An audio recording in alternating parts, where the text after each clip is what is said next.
मुल्क में कोरोना के सूरत हाल का जायजा वज़ीर-ए-आज़म मोदी ने लिया। कोरोना से सबसे ज्यादा मुतासर रियासतों महाराष्ट्र, तमिलनाडु, आंध्र प्रदेश, गुजरात, तेलंगाना, मगरबी बंगाल और बिहार समेत दीगर रियासतों के वज़ीर आला के साथ वज़ीर-ए-आज़म ने मीटिंग की। वज़ीर-ए-आज़म ने कहा कि मुल्क में सेहतयाब होने वालों की शरह में हर गुजरते दिन के साथ बेहतरी दर्ज की जा रही, जबकि अमवात की शरह में मुसलसल गिरावट दर्ज की जा रही, जिससे ये अंदाजा लगाया जा सकता है कि कोरोना से निपटने के लिए हम सही समत में मेहनत कर रहे हैं। वज़ीर-ए-आज़म ने मजीद कहा कि मुल्क में कोरोना के 80% एक्टिव मामले 10 रियासतों में हैं। इन रियासतों पर उनकी नजर है।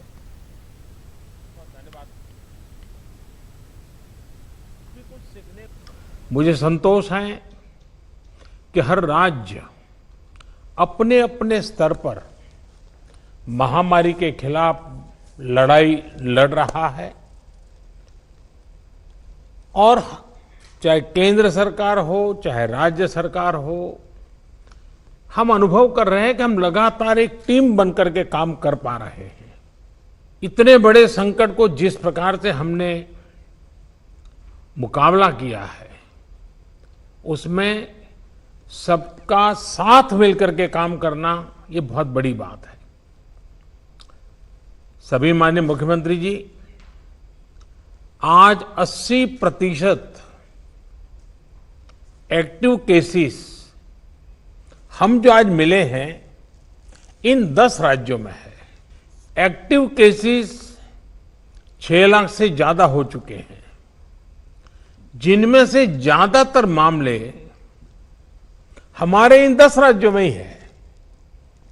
इसलिए ये आवश्यकता लगी कि इन 10 राज्यों के एक साथ बैठ करके हम समीक्षा करें, चर्चा करें और उनकी जो बेस्ट प्रैक्टिसेस है, उन्होंने किस किस प्रकार के नए इनिशिएटिव लिए हैं, वे सबके ध्यान में आए, क्योंकि हर कोई अपने अपने तरीके से प्रयास कर ही रहा है। और आज की इस चर्चा से हमें एक दूसरे के अनुभवों से काफी कुछ सीखने को, समझने को मिला है। साथियों, टेस्टिंग की संख्या बढ़कर हर दिन 7 लाख तक पहुंच चुकी है और लगातार बढ़ भी रही है। इससे संक्रमण को पहचानने और रोकने में जो मदद मिल रही है, आज हम उसके परिणाम देख रहे हैं।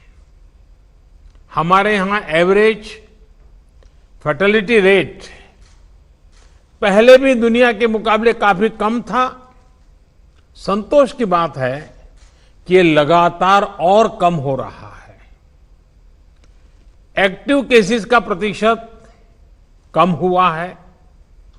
रिकवरी रेट लगातार बढ़ता जा रहा है, सुधरता जा रहा है। तो इसका अर्थ ये है कि हमारे प्रयास